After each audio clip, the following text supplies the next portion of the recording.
శ్రీనివాస మంగాపురం ఇప్పుడు థియేటర్లో ఆడుతోంది. అనుకున్నట్టుగా భారీ లెవెల్లో ఆడకపోయినా మొదటి రోజు బానే ఓపెనింగ్స్ ని తెచ్చుకుంది. ఈ సినిమాకి 10 కోట్లకు షేర్ రావాలి, 20 కోట్ల గ్రాస్ రావాలి, అయితే తప్ప ఈ సినిమా ప్రాఫిట్ వెంచర్ లో నిలబడదు.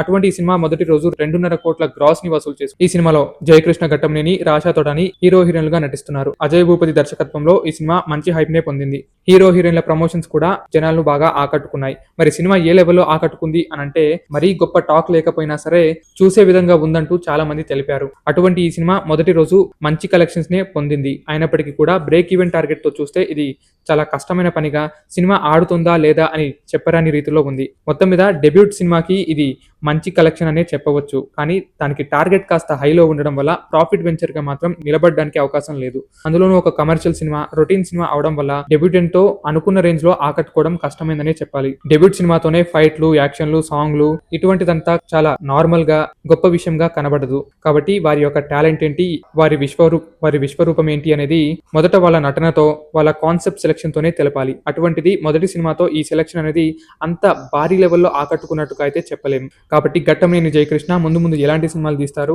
ఆయన ఫిల్మ్ కెరీర్ కి ఇది ఇంకా బిగినింగా లేక ఇప్పుడే ఫుల్ స్టాప్ పెట్టినట్టా అనేది చర్చనీయ అంశంగా మారింది. మొదటి రోజు 2.5 కోట్లు వసూలు చేయగా రెండవ రోజు సుమారుగా 4 నుండి 5 కోట్ల గ్రాస్ ను అందుకున్నట్టుగా ట్రేడ్ వర్గాలు మనకి సమాచారం అందిస్తున్నాయి. మొత్తం మీద ఈ సినిమా 2 కోట్ల షేర్ ను క్రాస్ చేసింది. పెద్దగా స్పైడర్ మ్యాన్ క్లాష్ తో, ఇతర సినిమాల క్లాష్ తో కూడా ఈ సినిమా యొక్క కలెక్షన్స్ బాగా తగ్గాయి అని చెప్పవచ్చు.